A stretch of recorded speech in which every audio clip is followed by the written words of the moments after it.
السلام علیکم ناظرین، میں ہوں جاوید باگٹ اور آپ دیکھ رہے ہیں پروگرام تفتیش۔ ناظرین، تفتیش میں آج آپ کو ایک اہم خبر دینا چاہ رہا ہوں۔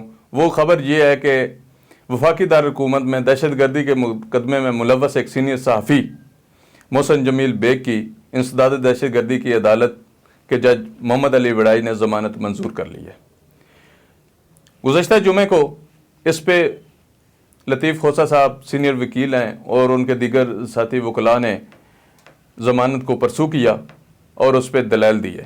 جمعہ کے روز دلائل مکمل ہونے کے بعد فیصلہ محفوظ کر لیا گیا، جو آج سوموار کے روز سنایا جانا تھا۔ تو آج وہاں سے ابھی تھوڑی دیر پہلے ہی یہ اطلاع ملی ہے کہ محمد علی وڑائچ جج انسداد دہشت گردی نے 5 لاکھ کے مچلکے پہ محسن جمیل بیگ کی ضمانت منظور کر لی ہے۔ ناظرین، میں تھوڑا سا بیک گراؤنڈ بتا دوں۔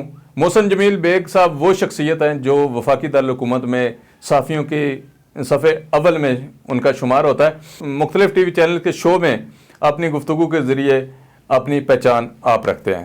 انہوں نے اسی طرح ایک پروگرام میں بات کی جو حکومت وقت کو ناگزیر گزری، حکومت وقت کے ایک وزیر کو جو ہے نا وہ بری لگ گئی اور اس نے مشینری کا استعمال کرتے ہوئے ان پہ مقدمہ درج کروایا، اور اس مقدمے درج ہونے کے باعث یہ سارے معاملات ہوئے اور آج ان کی وفاقی دارالحکومت میں انسداد دہشت گردی کی عدالت سے ضمانت منظور کر لی گئی ہے۔ اب محسن جمیل بیگ صاحب پہ لاہور میں بھی اور کراچی میں بھی مقدمہ درج ہے، جن میں آلریڈی ان کی ضمانتیں ہو چکی ہیں۔ اس کے علاوہ پیکا ایکٹ کے حوالے سے جو نئے مقدمات بنانے کی کوششیں کی جا رہی تھی وہ بھی اسلام آباد ہائی کورٹ میں زیر سماعت ہیں، اور ہائی کورٹ نے کسی قسم کی اس طرح کی کارروائی کے لیے ایف آئی اے کو روکا ہوا ہے، اور جب تک وہ فیصلہ نہیں ہوتا، پیکا ایکٹ کی جو سماعت ہے وہ مکمل نہیں ہوتی، اس وقت تک اس طرح کے مقدمات نہیں کسی بھی صحافی پہ نہیں بنائے جا سکیں گے۔